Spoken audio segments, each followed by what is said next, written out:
Hello, good morning. So let's start.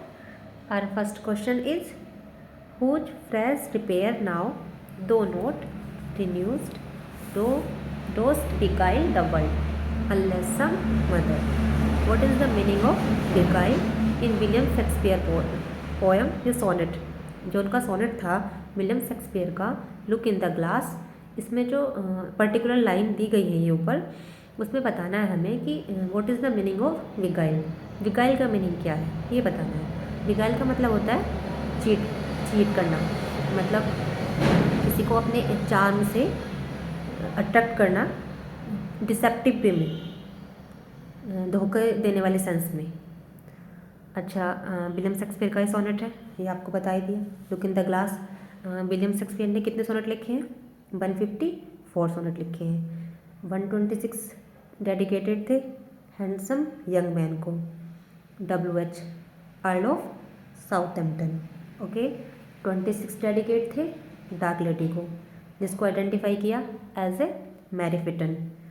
Okay, और sonnet number 153 और 154 are dedicated to love god Cupid. Love god Cupid को dedicated थे। Okay, याद रखेंगे हम शेक्सपियर के सोनेट के बारे में।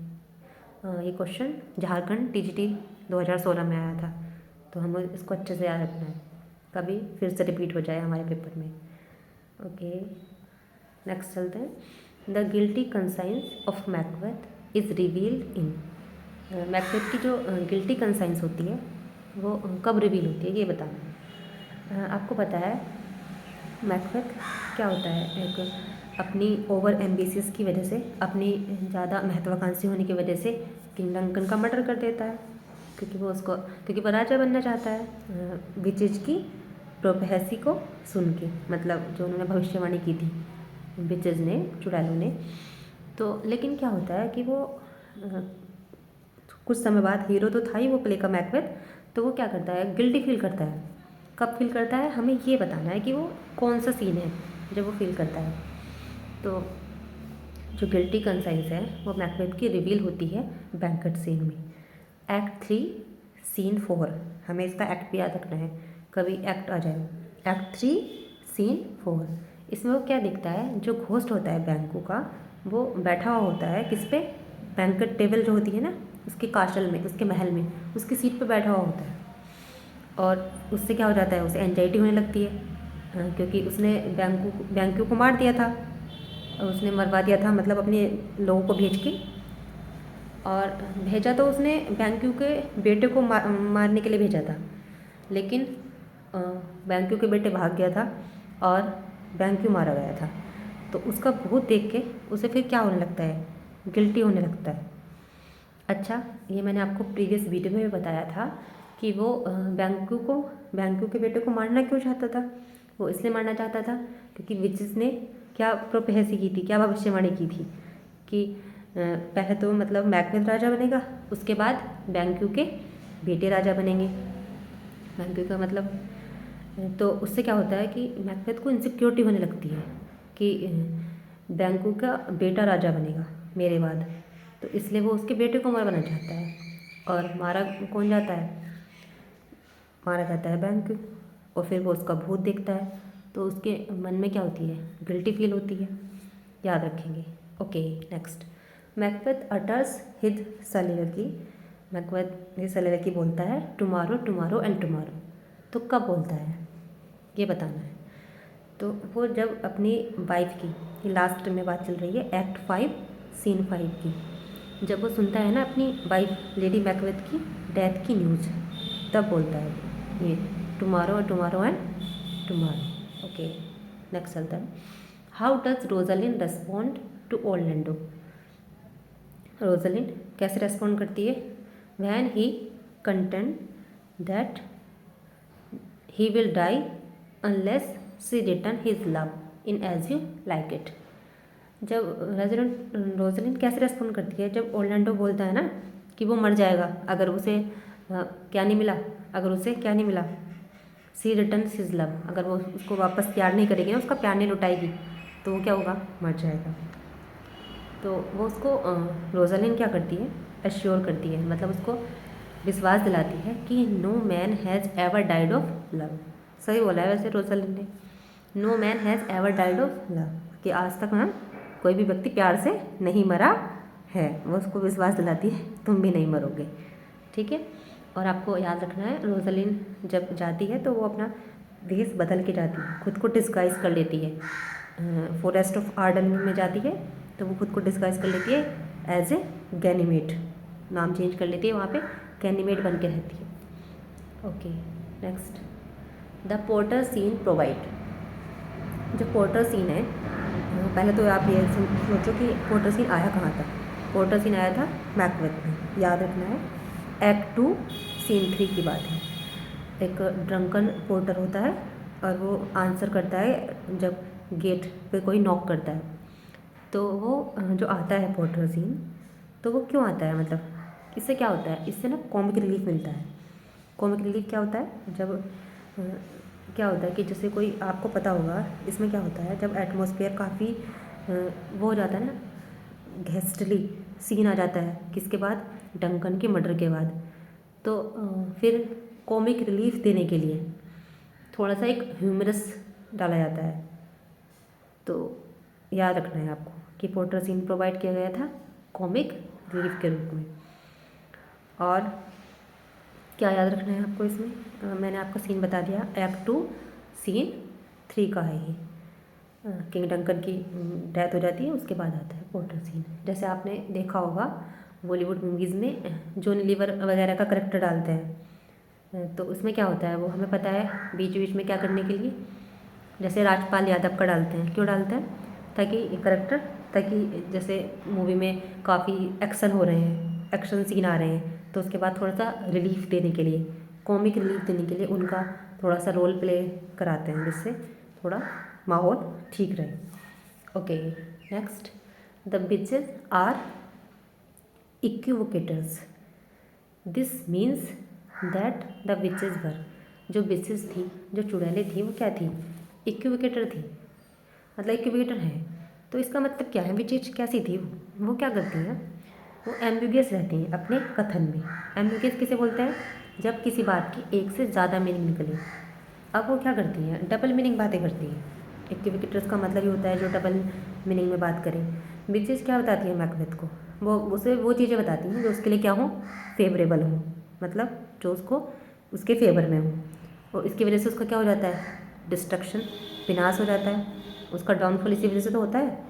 और मतलब उसको बिचेस शुरू में बता देती हैं कि तुम्हें कोई नहीं मार सकता। वो एम्बिगियस लैंग्वेज में बात करती हैं जिसके ज़्यादा मीनिंग निकले। और फिर बाद में वो ये भी बोल देती हैं कि जो क्या होगा, अपनी माता के पेट से जिसका जन्म नहीं होगा, अनरिप्ड, मतलब जिसका जन्म हुआ होगा, सीजर बेबी, वो ही मार सकता है तुम्हें। मतलब डायरेक्टली नहीं बोलती, इनडायरेक्टली वे में बताती हैं उसको, तो उससे क्या होता है, उसका डिस्ट्रक्शन होता है ना, ये तो है ना। ओके नेक्स्ट चलते हैं, with the death of Macbeth. Macbeth की डेथ से क्या होता है, मॉरल ऑर्डर इज रिस्टोर्ड, जो नैतिक वो है, मतलब जस्टिस हो जाता है। देखो मैकबेथ में हमें क्या होता है, मैकबेथ प्ले का हीरो है, हालांकि वो किंग डंकन का मर्डर करता है, लेकिन फिर भी हमें क्या होती है, उससे एक सिंपैथी होती है मैकबेथ से।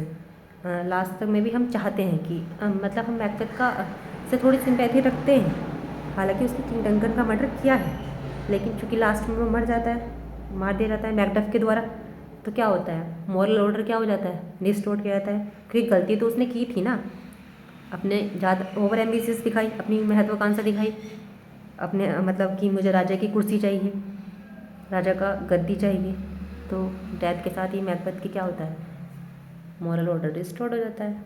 Okay, in the play Jaques किस में था, एज यू लाइक इट में था ना, तो वो बहुत ही सैनिक प्रवृत्ति का था। अब सैनिक क्या होता है, सैनिक लोग वो होते हैं जो हर किसी पे क्या करते हैं, संदेह की नज़र से देखते हैं, उससे लगता है कि सारी दुनिया स्वार्थी है, उन्हें ऐसा लगता है।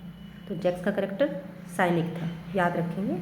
और एज यू लाइक इट में था, ये भी याद रखेंगे, क्योंकि इस बार ये आ सकता है कि जैक्स जो है किस प्ले का है, करेक्टर है एज यू लाइक इट का। Okay next, she is too subtle for the and her smoothness, her very silence and her patience speak to the people.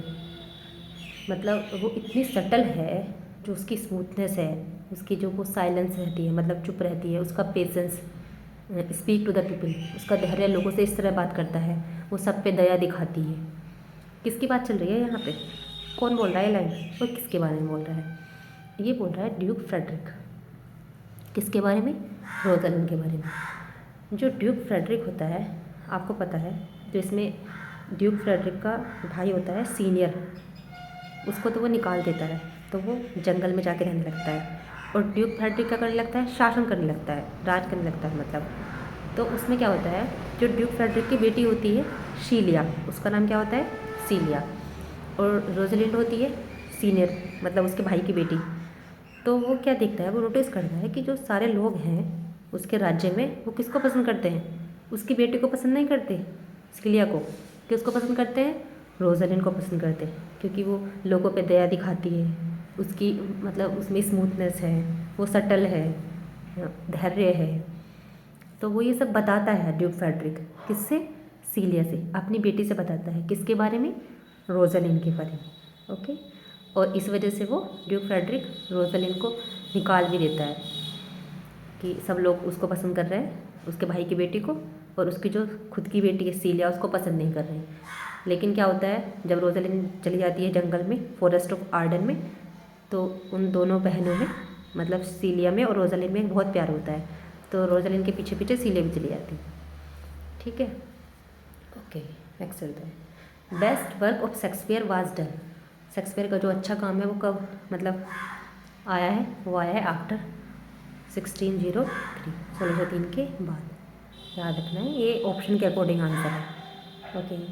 The line, this is the noblest Roman of them are. ये सबसे ज़्यादा मतलब noblest Roman है। ये बात बोली है Antonio ने। अब एंटोनियो ने किसके लिए बोली है? एंटोनियो को किस प्ले में था? जूलियस सीजर में था। ये बोली है उसने एक्ट 5 सीन 5 लास्ट में, मतलब play at the death of Brutus. किसकी डेथ पे? ब्रूटस की डेथ पे। क्योंकि उसको पता था ना, ये तो हमें भी पता था कि ब्रूटस जो था एक अकेला ऐसा व्यक्ति था। Brutus was a single person on the side of conspirators, जो षड्यंत्रकारियों की तरफ था, जिसने पार्टिसिपेट किया था कॉन्स्पिरेसी में, षड्यंत्र में। किसके अगेंस्ट? सीजर के अगेंस्ट। किसके लिए? For the love of his country, अपने देश के प्यार के लिए, रैदर देन पर्सनल रीज़न। मतलब उसने उसे व्यक्तिगत कारणों की वजह से नहीं मारा था। किसको? जूलियस सीजर को। आपको पता होगा ब्रूटस जो था वो अपने देश से बहुत प्यार करता था, और कॉन्स्पिरेटर्स जो थे षड्यंत्रकारी, उन्होंने उसके माइंड में ये बात मतलब उसको ये बता दिया था, ब्रूटस को ये दिखाने की कोशिश की थी कि अगर जूलियस सीजर किंग बन गया तो वो एक अच्छा राजा नहीं होगा, वो एक महत्वाकांक्षी राजा बन जाएगा। तो इसलिए वो क्या करता है, वो कॉन्स्पिरेटर के साथ मिल जाता है, और किसको मार देते हैं वो सारे मिलके? जूलियस सीजर को। तो उसी की तारीफ में लास्ट में एंटोनियो बोलता है ब्रूटस की तारीफ में कि ये क्या था? Noblest Roman of them all. ये सबसे ज़्यादा रोमन में जो सबसे ज़्यादा नोबल था वो यही व्यक्ति था, क्योंकि इसने देश के मतलब अपने देश के प्यार की वजह से उसको जूलियस सीजर को मार दिया था। और सब ने किस वजह से मारा था? और सब तो उससे जलस फील करते थे जूलियस सीजर से, उन्होंने इसलिए मारा था। और सबको क्या चाहिए थी? राजगद्दी चाहिए थी। Okay, next. What happens to Worcester and Vernon in the end of the play Henry fourth part 1? क्या हो जाता है वॉर्सेस्टर को और वेरनोन को हेनरी फोर्थ पार्ट 1 के एंड में? तो उन्हें जो है they are sentence to death by king Henry. राजा हेनरी के द्वारा उनको क्या किया जाता है? उनको सजाए मौत दी जाती है। Okay, sorry. What purpose is resolve in the scene between the two grave diggers in Hamlet? Act 5 scene first में आते हैं ग्रेव डिगर्स, आपको ये भी याद रखना है। झारखंड पीजीटी में आया था ये क्वेश्चन 2017 में। जो ये टू ग्रेव डिगर्स आते हैं हैमलेट में, ये मतलब क्या पर्पज़ है इनके आने का? जो सीन आया है तो वही जो मैंने आपको ऊपर बताया था, इट प्रोवाइड्स कॉमिक रिलीफ। क्या करता है ये? कॉमिक रिलीफ देता है ग्रेव डिगर सीन हैमलेट में। ओके, कॉमिक रिलीफ का मीनिंग मैंने ऊपर बता दिया था, उसको फिर से नहीं बताऊँगी। Okay, who calls Ariel thou which art but air in act 5 scene first of the Tempest. Ariel को कौन कहता है? प्रोस्पेरो। क्या होता है प्रोस्पेरो के? एरियल एक स्पिरिट होता है। प्रोस्पेरो आपको पता होगा, प्रोस्पेरो की मतलब ये लास्ट में वो बोलता है ना कि माफ़ कर देना ज़्यादा अच्छा है, क्या करने से? पनिश करने से, दंड देने से। तो प्रोस्पेरो एरियल से कहता है कि वो सारे लोगों को रिलीज कर दे, छोड़ दे मतलब। और प्रोस्पेरो खुद अपना मैजिक छोड़ देता है और अपनी मैजिक बुक को भी डुबो देता है। आपने पढ़ा होगा इसके बारे में, समरी तो पढ़ी होगी टेम्पेस्ट की, तो वहाँ पे यही सीन रहता है। To what do a quarto and folio of Shakespeare originally refer. तो जो ये क्वार्टो और फोलियो होते हैं शेक्सपियर के प्ले में होते हैं ना, तो ओरिजिनली किसको रेफर करते हैं? तो इनसे पता चलता है साइज ऑफ द वर्क के साइज का। जो शेक्सपियर के 37 प्ले थे उनमें से 18 प्ले जो हैं वो पब्लिश हुए थे क्वार्टो फॉर्म में, आपको याद रखना है। ओके, और फोलियो आपको पता है शेक्सपियर के फोलियो आए थे। पहला फोलियो कब आया था?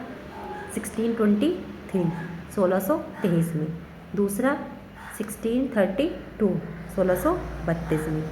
थर्ड 1663 1663 में।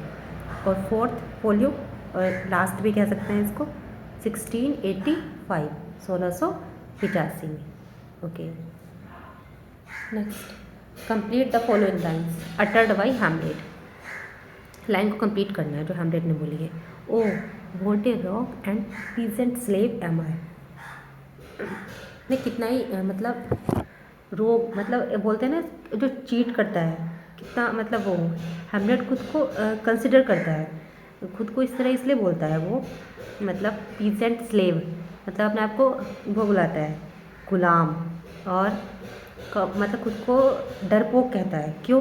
क्योंकि वो बार बार क्या हो जाता है, वो फेल हो जाता है ना क्या करने में, टू गैदर द करेज को इकट्ठा करने में और रिवेंज लेने में अपने पिता की डेथ का। किससे? क्लाउडियस से। तो वो फेल हो रहा था बार बार, वो नहीं कर पा रहा था, नहीं मार पा रहा था क्लाउडियस को, तो इस वजह से वो खुद को बोलता है O what a rogue and peasant slave am I. Okay, यहाँ तो कंप्लीट करना था इसको, तो यहाँ पे कंप्लीट कर दिया। Is it not monstrous that this player. ये लाइन तो कंप्लीट करने के लिए आई थी, मैंने आपको इसका मीनिंग बताया है। प्रीवियस ईयर का क्वेश्चन है, याद रखेंगे, झारखंड पीजीटी में आया था 2017 में। Okay, what is common to the following women character in Shakespeare. Shakespeare में जो वुमेन करेक्टर्स हैं ये, इनमें क्या बात कॉमन है ये बताइए। देखो अब हम ये भी याद रखेंगे कि कौन सा करेक्टर कौन से प्ले में आया है। Julia two gentlemen of Verona की है। Okay, Rosalind as you like it में है। वायला ट्वेल्थ नाइट में है। इमोजन सिम्बलिन में है। तो क्या बात कॉमन है इनमें? के बीस में आया हुआ क्वेश्चन है। तो वे खुद को ना डिस्गाइज कर लेती है एज ए, मतलब खुद को लड़कों का वेश धारण कर लेती है। क्या करने में? परस्यू करने में, पीछा करने में। किसका? अपने लवर्स का। ओके, याद रखना है आपको। जो जूलिया होती है वो डिस्गाइज करती है, अपना नाम चेंज कर लेती है सेबेस्टियन। ओके, रोजालिन अपना नाम चेंज करके, डिस्गाइज करके अपना नाम मतलब भेष बदल के क्या नाम रखती है? गैनीमेड। ओके, वायला डिस्गाइज करती है खुद को एज ए सिजेरियो। और इमोजन खुद को डिस्गाइज करती है एज ए फिडले। ओके, याद रखेंगे, हमें इनका सेकंड नेम भी याद रखना है जो खुद को डिस्गाइज करने के बाद रखती है, कभी पेपर में वो पूछा जाए। Okay, identify the poem Shakespeare wrote based on a story Ovid tells in his metamorphism. हमें वो पोएम आइडेंटिफाई करनी है जो शेक्सपियर ने लिखी है, एक स्टोरी बेस्ड थी ओविड की, जो बताता है वो किसमें ओविड के मेटामॉर्फिज्म पे बेस्ड थी। METAMORPHOSES, यहाँ पे एक स्पेलिंग एरर है, मतलब इरेज हो गई। METAMORPHOSES, याद रखेंगे। वीनस एंड एडोनिस का है ये। वीनस एडोनिस क्या था? शेक्सपियर का स्टोरी जो वीनस एडोनिस की स्टोरी थी वो शेक्सपियर के जो ओविड का मेटामॉर्फोसिस था उस पर बेस्ड थी, उसका प्लॉट। वीनस एंड एडोनिस के बारे में क्या बोला जाता है, ये क्या था, शेक्सपियर का फर्स्ट ईयर ऑफ इन्वेंशन था। ओके, ये भी याद रखेंगे। एक नैरेटिव पोएम थी और इसमें क्या होता है, जो ओविड की जो मेटामॉर्फोसिस वाली स्टोरी थी, इसमें क्या होता है, जो पोएम होती है ना वो हमें स्टोरी बताती है वीनस की। वीनस कौन होती है, गॉडेस ऑफ लव, प्यार की देवी होती है, जिसको अपना प्यार नहीं मिलता। वो क्या करती है, अटैम्प्ट करती है सिड्यूस करने की, किसको, एडोनिस को। एडोनिस बहुत ज़्यादा एक्सट्रीमली हैंडसम यंग मैन होता है, लेकिन वो उसकी बात नहीं सुनता और वो क्या जाना पसंद करता है, शिकार करने जाना पसंद करता है और वहाँ पे वो मारा भी जाता है। यही है इसकी कहानी। तो ये बेस्ड थी ओविड के मेटामॉर्फिज्म पे, याद रखना है आपको। वीनस एंड एडोनिस काफ़ी इंपॉर्टेंट पॉइंट है। Okay, what kind of character generally sing in Shakespeare play, किस तरह के करेक्टर गाते हैं। आपने एक दो सॉन्ग भी पढ़े होंगे। तो जो शेक्सपियर के प्ले हैं उसमें मोस्टली सर्वेंट, क्लाउन, फूल और जो छोटे माइनर करेक्टर होते हैं ना लो स्टेटस के, वो गाना गाता है। जैसे आपने देखा होगा जैक्स का सॉन्ग एज लाइक इट में, एमियंस का सॉन्ग एज लाइक इट में आया है। तो इस तरह के जो क्लाउन वगैरह होते हैं वही गाते हैं, फूल्स वगैरह लो स्टेटस के करेक्टर गाते हैं शेक्सपियर के प्ले में, याद रखना है आपको। आइडेंटिफाई करना है पोलिस्टॉफ के वर्ड्स हेनरी फोर्ड पार्ट 1। ये हमारा आंसर ऑप्शन के अकॉर्डिंग है। Now Hal what time of the day is it, lad, वो पूछता है उससे, हॉल से, कि अब दिन का क्या समय हो चुका है, मतलब कितने बज चुके हैं। ओके, तो ये तो हमारा ऑप्शन के अकॉर्डिंग आंसर हो गया, आपको याद रखना है। और मैंने आपको बताया था अभी बिहार में भी आया था ये वाला क्वेश्चन कि फुल स्टॉप किन किन प्ले में आया है। तो मैंने आपको बताया था हेनरी फोर्ड पार्ट 1 में आया है और हेनरी फोर्ड पार्ट 2 में आया है और मैरी वाइफ्स ऑफ विंडसर में आया है, 3 प्ले में आया है। ओके, याद रखना है आपको ये भी। और एक बुक लिखी हुई थी द फॉर्चून ऑफ फॉलस्टॉप, 1943 में आई थी, वो लिखी थी जॉन डॉबर विल्सन ने, ये भी याद रखना है। Okay, next, लियर is known for simplicity, जो किंग लियर हैं वो जाने जाते हैं किसके लिए, अपनी सिंप्लिसिटी के लिए। ब्रूटस अपनी नोबिलिटी के लिए, एंटोनियो फ्रेंडशिप के लिए जाना जाता है, यागो अपनी विलियन के लिए जाना जाता है, विलियन था वो। और मिरांडा और पर्डिटा किस लिए जानी जाती हैं, अपनी ब्यूटी के लिए। लेडी मैकबेथ किस लिए जानी जाती है, फॉर अपनी फायरिनेस के लिए। ओके, मतलब वो अपने हस्बैंड को राजा बनाना चाहती है ना, तो उसको अच्छे से वो करती है। और बेट्रिस जानी जाती है बाइटिंग क्या करने के लिए, सरकाज़्म करने के लिए, मतलब अपने कटाक्ष के लिए जानी जाती है बेट्रिस। ओके, और पोर्शिया किस लिए जानी जाती है, ये बताना है हमें। पोर्शिया जानी जाती है इंटेलेक्चुअलिटी के लिए। ओके, याद रखेंगे पोर्शिया फॉर इंटेलेक्चुअलिटी। और हमें ये भी याद रखेंगे कि कौन सा करेक्टर किस प्ले में आए हैं। ओके, ब्रूटस का लियर का तो आपको पता ही है किन लियर में आया है। ब्रूटस जूलियस सीजर में है, एंटोनियो भी जूलियस सीजर में है, यागो ओथेलो में है विलन, मिरांडा कहाँ पे है, टेम्पेस्ट में है, पर्डिटा कहाँ पे है, विंटर्स टेल में है। ओके, लेडी मैकबेथ में ही है। ओके, नेक्स्ट चलते हैं, next and last, all lectures on Shakespeare comedy tend to become lecture on Shakespeare women. जो शेक्सपियर की कॉमेडी पे अगर देखें हम लेक्चर, तो क्या बन गए, वो लेक्चर बन गए किस पे, शेक्सपियर की वुमेन पे। क्योंकि इसकी कॉमेडी में, फॉर इन हिज कॉमेडी, उनकी कॉमेडी में they have the front of the stage, वे क्या आई हैं, स्टेज पे आगे बढ़ के आई हैं। किसने दिया है स्टेटमेंट, जॉर्ज गॉर्डन ने दिया है। ओके, जॉर्ज गॉर्डन ने बोला है। अगर हम शेक्सपियर की कॉमेडी में देखें ना, तो आपको क्या लगेगा कि जो वुमेन के करेक्टर है ना, वो काफ़ी शेक्सपियर ने स्ट्रॉन्ग प्ले किए हैं, स्ट्रॉन्ग करेक्टर दिखाए हैं। अगर आप देखो जैसे रोजालिन है, काफ़ी स्ट्रॉन्ग करेक्टर दिखाया है रोजालिन का, पोर्शिया का, तो उनकी कॉमेडीज़ में काफ़ी जो उनकी हीरोइन है शेक्सपियर की, वो स्टेज पे आगे बढ़ के आई है। याद रखना है, इस तरह का स्टेटमेंट किसने दिया है? जॉर्ज कोर्डे ने दिया है। मतलब जैसे हमारी बॉलीवुड मूवीज़ में क्या दिखाया जाता है कि हीरो ही हीरोइन को बचाएगा, है ना, लेकिन तो शेक्सपियर की कॉमेडीज़ हैं, उसमें जो हीरोइन है उसको भी बहुत ज़्यादा इम्पोर्टेंस मिली है। इस तरह का मतलब कहने का सेंस है उनका। Okay, thank you.